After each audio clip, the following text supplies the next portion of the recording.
നമസ്തേ കൂട്ടുകാരെ, welcome back to my YouTube channel. എന്നത്തെ പോലെ ഇന്നും നമുക്കൊരു രേണുസുതി കണ്ടൻ്റാണുള്ളത്. രേണുസുതി തിരിച്ചു വന്നിരിക്കുന്നു. ഓൺലൈൻ മീഡിയയ്ക്ക് കൊടുത്ത ഒരു ബൈറ്റ്, നമുക്കതിനെക്കുറിച്ചൊന്ന് സംസാരിക്കാം അല്ലേ? അപ്പം വീഡിയോസ് ഒന്ന് കാണുക, നമുക്ക് സംസാരിക്കാം. അപ്പോൾ നിങ്ങൾ വീഡിയോസ് കാണണം, അഭിപ്രായങ്ങളൊക്കെ പറയണം. അപ്പം ബാ, നമുക്ക് സ്റ്റാർട്ട് ചെയ്യാം. അവിടെ അമ്മച്ചിയാണ് എന്നെ കൊണ്ട് കഴിയുന്ന പോലെ രണ്ട് മക്കളെ നന്നായിട്ട് ഞാൻ നല്ല നിലയിൽ നോക്കിയിട്ടുണ്ട്. അവൻ എന്തും പറയട്ടെ, അവന് അവൻ്റെ അഭിപ്രായങ്ങളും കാര്യങ്ങളും ഒരു റീച്ചിന് വേണ്ടിയിട്ടാണ് ചെയ്യുന്നത്. കൈപൂർത്തിയായ കുട്ടിയാണ്. ഇനി അവൻ്റെ സ്വന്തമായിട്ട് സമ്പാദിക്കാറായി ജീവിക്കട്ടെ. എനിക്ക് എന്തായാലും ജീവിക്കണം. കാരണം എന്ന് വെച്ചാൽ എനിക്ക് ഋതപ്പൻ 6 വയസ്സേ ഉള്ളൂ, അവൻ കുഞ്ഞാണ്. അവന് വേണ്ടിയിട്ട് എന്തായാലും ജീവിച്ചേ. അപ്പോൾ രേണു ചേച്ചി പറയുന്നത്, രേണു ചേച്ചിക്ക് ജീവിച്ചേ പറ്റുള്ളൂ, മരിക്കാൻ പറ്റില്ല. ഋതപ്പൻ 6 വയസ്സേ ഉള്ളൂ, അവൻ പ്രായപൂർത്തിയായ ഒരാളാണ്, അവൻ സമ്പാദിച്ച് അവൻ ജീവിക്കട്ടെ. ചേച്ചി ഇപ്പോൾ ഒരു പടക്കത്തിനുള്ള തിരി കൊളുത്തി വിട്ടിരിക്കുകയാണ്. 10-18 വയസ്സായില്ലേ മോനെ, നീ ഇനി വേണമെങ്കിൽ സ്വന്തമായിട്ട് കഷ്ടപ്പെട്ട് അധ്വാനിച്ച് നീ തിന്നോ. ഇത്രയും നാളും ഞാൻ നിനക്ക് 10-200 തന്നില്ലേ, ഇനി അതും ഇല്ല. നീ വേണേ സ്വന്തമായിട്ട് തിന്നാൽ മതി. അതിൻ്റെ ഒരു തിരിയാണ് ഇപ്പോൾ കൊളുത്തിയത്. കാരണം നിങ്ങൾ നോക്കണം, ഈ വീഡിയോയിലുള്ള നീളം പുള്ളിക്ക് നല്ലതുപോലെ തിരി കൊളുത്തിയിട്ടുണ്ട്. ഇനിയാണ് പട്ടക്കാന്ന് പൊട്ടാൻ പോണേ. നമുക്ക് കാണാം.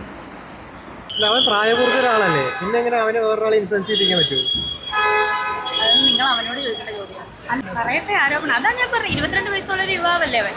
അവന് ആരോപണങ്ങളും അഭിപ്രായങ്ങളും ഒക്കെ സ്വന്തമായിട്ട് കാണും, അവൻ പറയട്ടെ. ഒന്നും പറയുന്നില്ല, നിർത്തി. പക്ഷെ എനിക്ക് സുധിച്ചേട്ടൻ്റെ രക്തത്തിൽ പറഞ്ഞതാണ് 2 മക്കളും. അവരെ എനിക്കെന്താ പറയുക, എനിക്കവരെ ഒരിക്കലും വെറുക്കാനോ, ഞാൻ ഒരിക്കലും അവരെ തള്ളിപ്പറഞ്ഞിട്ടുമില്ല. എങ്ങും പോയി ഒന്നും ഞാൻ പറഞ്ഞിട്ടില്ല, തള്ളിപ്പറയത്തുമില്ല. എനിക്കെന്നും അവർ മക്കൾ തന്നെയാണ്. പ്രായപൂർത്തിയാവനല്ലേ, പറയട്ടെ. നീ അപ്പോൾ പുള്ളിക്കാരി പറഞ്ഞതിന് മറ്റൊന്നിനെ പറയടാ, നീ പറയടാ. ഞാൻ ഇതുവരെ നിനക്കെതിരെ ഒന്നും ഞാൻ പറഞ്ഞിട്ടില്ല, പക്ഷെ നീ പറഞ്ഞു തുടങ്ങി. നീ പറ, എവിടം വരെ പറയും കാണട്ടെ, നീ നോക്കട്ടെ. അതാണ് പുള്ളിക്കാരി ഉദ്ദേശിച്ചത്. സുധിച്ചേട്ടൻ്റെ മോനൊക്കെ തന്നെയാണ്, ഞാൻ ഇത്രയും നാളും അങ്ങനെയൊക്കെ തന്നെയാണ് കണ്ടത്. നമുക്കിനി നോക്കാം. നീ പറ. ഇതാണ് പുള്ളിക്കാരുടെ ഒരു ടോണ്. മനസ്സിലായോ? പദങ്ങളൊക്കെ പറഞ്ഞിരുന്ന വ്യക്തികളാണല്ലോ ഇപ്പൊ ചേർത്ത് പിടിക്കുന്നത്. തീർച്ചയായിട്ടും അതാണ് പറഞ്ഞ റീച്ചാണ് എല്ലാവർക്കും. ഫാമിലിക്കകത്ത് ഒതുങ്ങേണ്ട വിഷയമാണ്. ഭയങ്കര ല്ലോ കടമ അതാണ് ചെയ്തിട്ടുമുണ്ട്. ഇപ്പം 22 വയസ്സായി കുട്ടിക്ക്. ആ കുട്ടി സ്വന്തമായിട്ട് അഭിപ്രായങ്ങളും കാര്യങ്ങളൊക്കെ പറയാറേ. അപ്പം പറയട്ടെ. എനിക്ക് എന്തായാലും സുധിച്ചേട്ടൻ്റെ മക്കൾ തന്നെയാണ്, എൻ്റെ മക്കൾ തന്നെയാണ്. ഞാനൊരിക്കലും തള്ളിക്കളഞ്ഞിട്ടുമില്ല, തള്ളിക്കളയും. നിനക്ക് 10-22 വയസ്സായില്ലേ? പുറത്തുനിന്ന് ആൾക്കാർ വന്ന് ചോദിക്കുന്നുണ്ട്, പറയുന്നുണ്ട്, നീ അത് അവർ പറയുന്നത് വിശ്വസിച്ച് വായി തോന്നിയത് പറയാൻ പാടുണ്ടോ? നിനക്കത് വീട്ടിൽ എൻ്റെ അടുത്ത് പറയാമായിരുന്നു, വീട്ടിനകത്ത് തീർക്കേണ്ട കാര്യങ്ങളായിരുന്നു. നീ അത് പുറത്തെന്തിന് പറഞ്ഞു? ഇത്രയും നാളും സുധിച്ചേട്ടൻ്റെ മോനെന്നുള്ള പരിഗണനയിൽ നിന്നെ ഞാൻ വെറുതെ വിട്ടു. ഇത്രയൊക്കെ പ്രായമായില്ലേ, നിനക്ക് നാണോ മാനോ, ചിന്തിക്കാനുള്ള കഴിവില്ലേ? വീട്ടിനകത്ത് തീർക്കേണ്ട കാര്യങ്ങളാണോ നീ പുറത്തേന്ന് പറഞ്ഞ് തീർക്കുന്നത്? മനസ്സിലായോ? കിച്ചു ഞാൻ പറഞ്ഞ സ്വന്തമായിട്ട് സമ്പാദിക്കുകയല്ലേ. അവനെ ഒരുപാട് പേര് ചേർത്ത് പിടിക്കാനുണ്ടെന്നും ഒക്കെ പറഞ്ഞ് ഒരുപാട് പേര് രംഗത്ത് വരുന്നുണ്ടല്ലോ. 18 വയസ്സല്ലല്ലോ, 22 വയസ്സായില്ലേ, വലിയ കുട്ടിയായില്ലേ, അല്ലേ, യുവാവായില്ലേ. അപ്പം സ്വന്തമായിട്ട് സന്തോഷമായിട്ട് ജീവിക്കട്ടെ. ഒരിക്കലും കണക്ക് പറഞ്ഞതല്ല. ഞാൻ ഒരിക്കലും അങ്ങനെ ഒരു അമ്മ അല്ലെങ്കിൽ കണക്ക് പറയാൻ പറ്റത്തില്ല മക്കൾക്ക് കൊടുത്തിട്ട്. പക്ഷേ അത് പറയേണ്ടി വന്ന അവസ്ഥ വന്നു. കാരണം 1 രൂപ പോലും കൊടുത്തിട്ടില്ല മക്കൾക്ക്. അവന് അതുപോലെ അവരുടെ അക്കൗണ്ട് നമ്പർ ഇട്ടിട്ട് ഒരു ബ്ലോഗർ പറയുന്നു ഒന്നും കൊടുത്തിട്ടില്ലെന്നൊക്കെ പറയുമ്പോൾ നമ്മളൊരു മനസ്സിനൊരു മനസാക്ഷിയുള്ള മനുഷ്യനല്ലേ. നമ്മൾ മനുഷ്യരല്ലേ, ഞാനൊരു മനുഷ്യനല്ലേ. അതുകൊണ്ടാണ് ഞാൻ ആർക്കും കൊടുത്തല്ലേ, സ്ക്രീൻഷോട്ട് എടുത്ത് കൊടുത്തല്ലേ. എൻ്റെ വീട്ടിൽ വരുന്ന ചേച്ചിമാരും അതുപോലെ എന്നെ ഒരുപാട് നല്ല വ്ളോഗൊക്കെ ചെയ്യുന്നവരൊക്കെ തന്നെ, സജിന ചേച്ചിയൊക്കെ ആണ്, അവരൊക്കെ കണ്ടുകൊണ്ടിരിക്കുന്ന കാര്യമാണ്. ഞാൻ ആരോടും പറയുന്നതല്ല. ഈ കിച്ചു വിളിക്കുമ്പോഴും ഞാൻ സ്വാഭാവികമായിട്ട്, ഇപ്പം നിങ്ങളുള്ളപ്പോഴും ഞാൻ വിളിക്കുമ്പോൾ എടുക്കുന്നുണ്ട്. അത് ആരെയും കാണിക്കാനോ ഒന്നുമല്ല, ഞാൻ സ്വാഭാവികമായിട്ട് എടുക്കും. പക്ഷെ എല്ലാവരും എന്നെ ശ്രദ്ധിക്കുന്നുണ്ട്, ആരാ വിളിക്കുന്നത്, എന്താ വിളിക്കുന്നത്, മനസ്സിലായത്. എനിക്കിപ്പോൾ പണം പിരിച്ചു തരാൻ ആൾക്കാരൊക്കെ ആയി.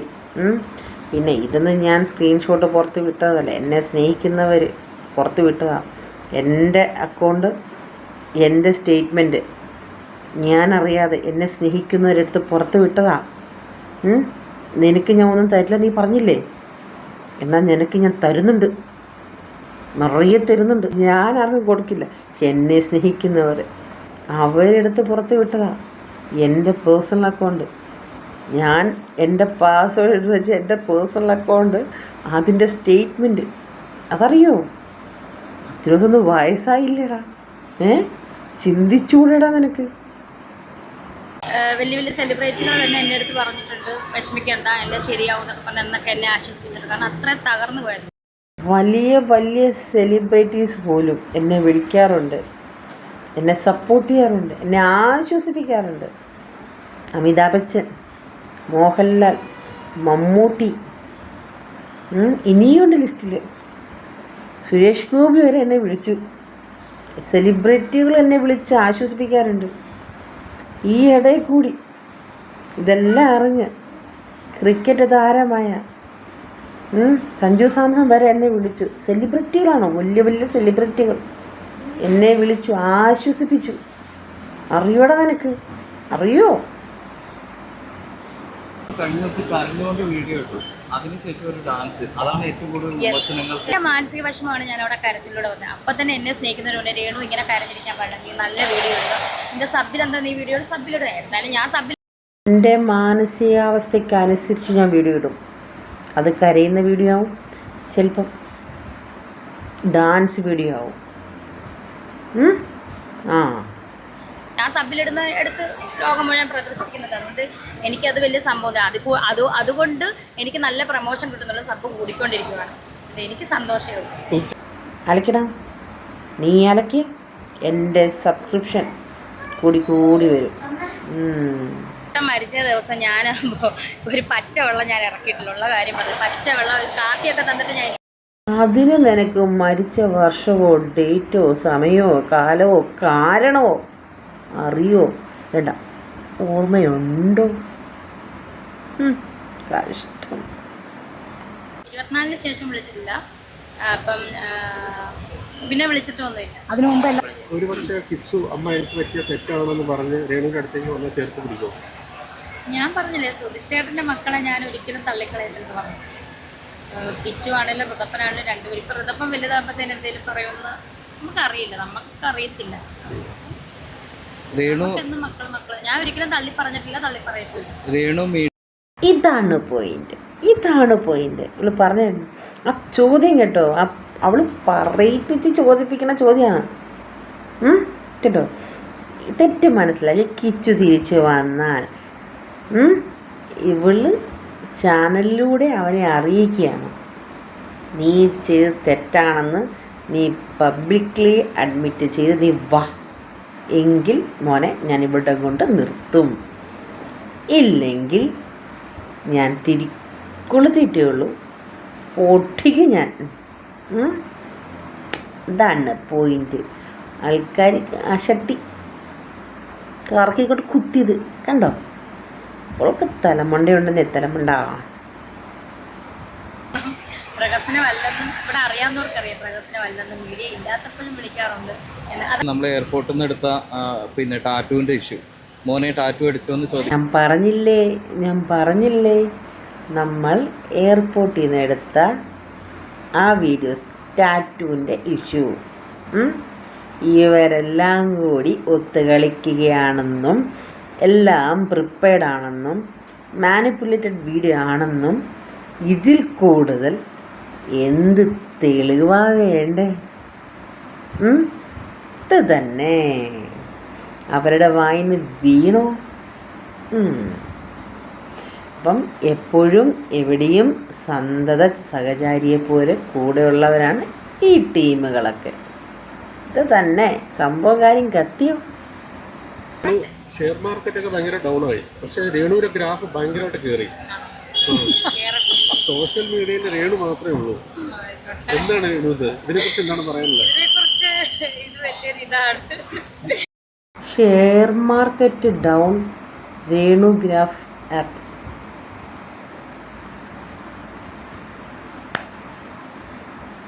തൊഴുതു സ്വന്തം ഡിഗ്നിറ്റി പോലും പണയം വെച്ച് അല്ല വിറ്റു.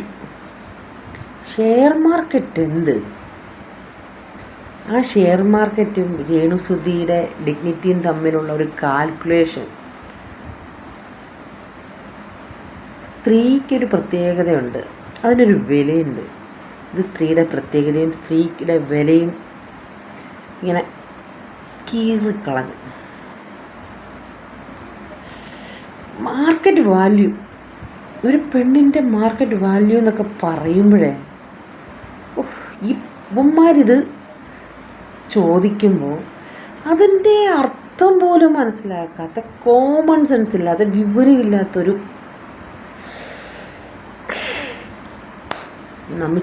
നമിച്ചു. ഇതിലും ഭേദം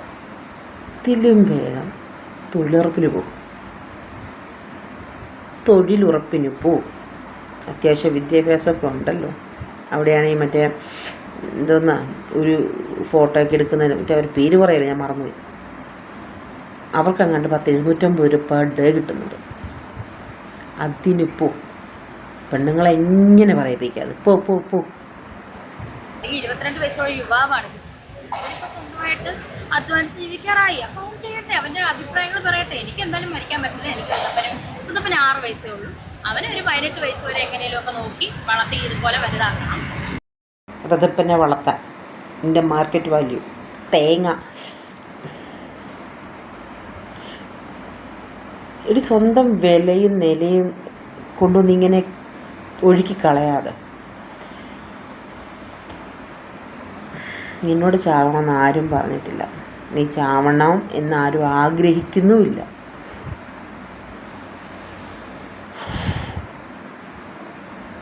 എൻ്റെ പൊന്നു പെണ്ണെ, വായടച്ച് പൂട്ടിക്കെട്ടി എവിടെയെങ്കിലും പോകും. പണ്ടാരടങ്ങ് പെണ്ണുങ്ങളെ ഇങ്ങനെ പറയിപ്പിക്കാതെ. തേങ്ങക്കൊല ആകർഷിക്കുന്ന രീതി ഇപ്പം ഞാൻ മാത്രമേ ഉള്ളൂ സബ്സ്ക്രിപ്ഷൻ തുടങ്ങിയത് ആകർഷിക്കും. ഞാൻ പറഞ്ഞോ എല്ലാവരോടും ഓടിവാ എന്നെ സബ്സ്ക്രിപ്ഷൻ ഞാൻ ആരോടും പറയുന്നില്ല. ഇഷ്ടമുള്ളവർ സബ്സ്ക്രൈബ് ചെയ്യുന്നു, അവരിപ്പോഴും നിൽക്കുന്നു. ഇപ്പോൾ ഓരോ മിനിറ്റിനും ഇങ്ങനെ കൂടിക്കൊണ്ടിരിക്കുന്നു. സ്റ്റാർട്ട് ചെയ്ത് ഒരു തെറ്റായിട്ട് തോന്നുന്നു. ഒരിക്കലുമില്ല. നീ മാത്രമേ ഉള്ളൂ ആകർഷിക്കുന്നത്, ചെയ്യുന്നുള്ളൂ, മറ്റാരും ചെയ്യുന്നില്ലേന്ന്. എടി അവർ നീയുമായിട്ട് നീ സ്വയം കമ്പയർ ചെയ്ത് കഴിഞ്ഞാൽ പിന്നെ അവർ നിനക്കും തമ്മിലുള്ള ഒരു ഇക്വേഷൻ കറക്റ്റായില്ലേ? ആയോ ഇല്ലയോ? അപ്പം നീ അവരുമായിട്ട് ഈക്വലായി. അങ്ങനെയുള്ള വ്യക്തി ഇതൊക്കെ വിട്. സോഷ്യൽ മീഡിയയിൽ നിറഞ്ഞു നിൽക്കുന്ന പരിപാടി നിന്റെ സബ്സ്ക്രിപ്ഷൻ മാത്രം നോക്ക്. നിനക്ക് ഇതുപോലെ തുറന്നു കാട്ടാനും എക്സ്പോസ് ചെയ്യാനാണെങ്കിൽ അവരുടെ വഴി ചൂസ് ചെയ്യ്. പബ്ലിക് പ്ലാറ്റ്ഫോം വിട്. ഈ പണ്ടുകളിൽ ഉത്തരത്തിയിരിക്കുന്നത് വേണം താനും, കക്ഷത്തിയിരിക്കുന്നത് പോകാനും പാടില്ലായിരുന്നു. നീ ഇപ്പം അതാ കാണിക്കുന്നത്. ഒരു കുറ്റബോധം പോലും ഇല്ലയെന്ന്.